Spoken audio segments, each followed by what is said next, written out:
জীবন বীমার টাকাতেও ভাগ চাই নেতার, আর ভাগ না দেওয়ায় মৃতের পরিবারকে মার হুমকি। নেতার ভয়ে ঘর ছাড়া মিনাখার পরিবার। ঠিক কি ঘটনা জানবো, আমাদের সঙ্গে রয়েছেন আমাদের প্রতিনিধি অনুপম, আরো বিস্তারিত বলবে। অনুপম, জীবন বীমার টাকাতেও ভাগ চাই নেতার, ঠিক কি ঘটনা?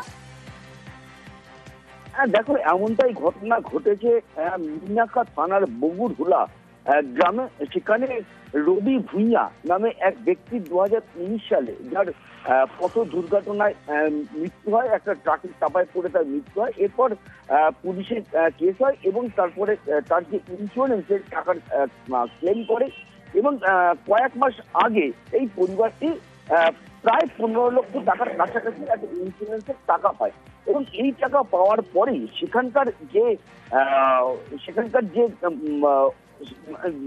ব্লকের সেইখানকার যে নেতা, সেই নেতা বিশ্বজিৎ মন্ডল তাদের বাড়িতে যায় এবং তাদেরকে রীতিমতো হুমকি দেয় এবং তাদের কাছে 2 লক্ষ টাকা দাবি করে। তার যেটা দাবি যে সে যে রবি ভুঁইয়া যখন মারা গেছিল সে কিছু পয়সা করি খরচা করেছিল, সেই জন্য তাকে সেই টাকা দিতে হবে। যদিও এই রবি ভুঁইয়ার যে পরিবার, তার ছেলে এবং তার মা, এই তার স্ত্রী, তারা কিন্তু পরিষ্কার যে জানাচ্ছে যে এই বিশ্বজিৎ মন্ডল কোনো পয়সা খরচা করেননি। উপরন্ত সেই সময় দুর্ঘটনাগ্রস্ত যে ট্রাক, সেই ট্রাকের কাছ থেকে 7,000 টাকা নিয়েছিল এই বিশ্বজিৎ মন্ডল এবং সেই টাকা থেকে কোনো টাকা এই রবি ভুঁইয়ার পরিবারকে দেয়নি। এখন যেই জীবন বীমার টাকা পেয়েছে তখন তাদের কাছ থেকে আবার 2 লক্ষ টাকা দাবি করছে এবং না সেই টাকা দিতে অস্বীকার করে, তাদেরকে রীতিমতো হুমকি দিচ্ছে, মারধর করছে। এমনকি প্রাণ ভয়ে এই রবি ভুঁইয়ার পরিবার কিন্তু এই মুহূর্তে তারা বাড়ি ছাড়া, তারা বাড়ির থেকে অন্য জায়গায়। তারা কি বলছেন আমরা শুনবো।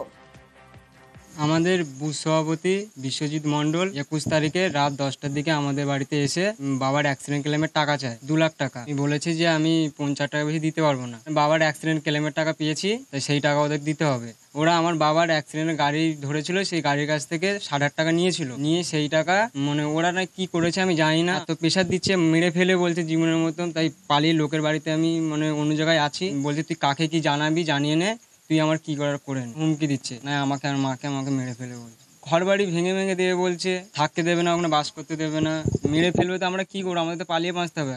আর যার বিরুদ্ধে অভিযোগ বিশ্বজিৎ মন্ডল, তিনি কি বলছেন শোনাবো।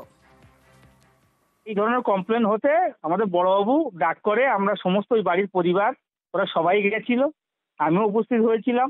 যে প্রকৃত ঘটনাটা কি, বড়বাবু সমস্ত রিপোর্টটা ওদের কাছ থেকেই শুনেছে, কিন্তু ওদের যারা অভিযোগটা করেছে তারা ওখানে উপস্থিত হয়নি। এই ধরনের মিথ্যে ভিত্তিহীন দিয়ে একটা রাজনৈতিক করা হচ্ছে, এটা সম্পূর্ণ ভিত্তিহীন। পুলিশকে বাজে হুমকি দিয়ে কথা বলেছে, তার প্রমাণ দেবে অফিসার, নিজে দেবে, আমি কিছু দেওয়ার কেউ নই। রেলের আন্ডারপাস তৈরির সময় ড্রেনের একাংশ ভেঙে বিপত্তি, আর সেই ড্রেন সরানো নিয়ে রেল পুরসভা টানাপোড়েন। এর জেরে বাঁকুড়ার নন্দী খালপাড়ে 2 মাস ধরে জল যন্ত্রণা, বাসিন্দাদের দুর্ভোগের এক শেষ।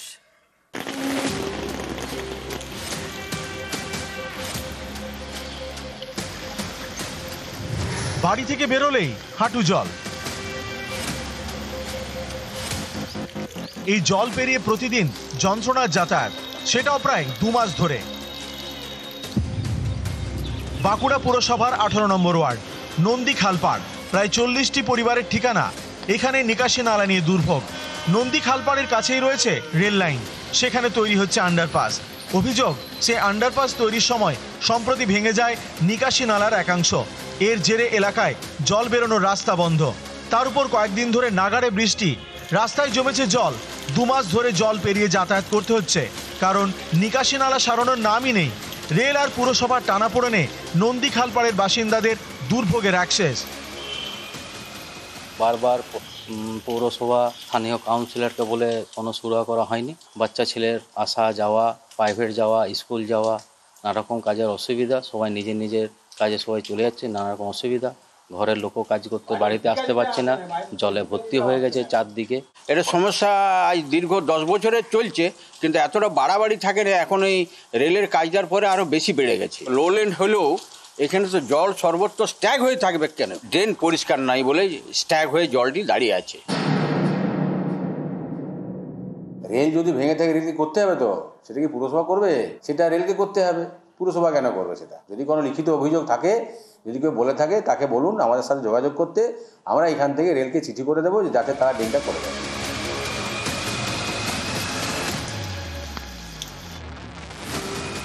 বাঁকুড়ার রেল স্টেশন ম্যানেজারের সঙ্গে যোগাযোগ করলে তিনি এ বিষয়ে কিছুই বলতে চাননি। অন্যদিকে ডিআরএম আদ্রার সঙ্গে যোগাযোগ করা হলেও তিনি ফোন ধরেননি।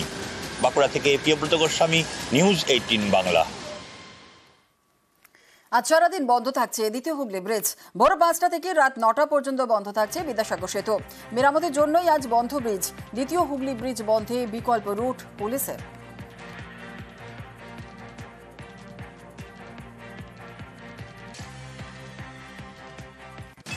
আর এর পাশাপাশি আজ বন্ধ থাকছে সাঁতরাগাছি ওভারব্রিজও। মেরামতের জন্যই বন্ধ সাঁতরাগাছি ওভারব্রিজ। বিকেল 4টে থেকে রাত 10টা পর্যন্ত বন্ধ থাকবে ওভারব্রিজ। আন্দুল রোড, ড্রেনেজ ক্যানেল রোড হয়েই ছোট গাড়ি, হাওড়া আমতার রোড হয়েই ছোট গাড়ির যাতায়াত। পণ্যবাহী গাড়ি ছুটবে নিবেদিতা সেতু দিয়েই। হাওড়া সিটি পুলিশের পক্ষ থেকে নোটিশ জারি।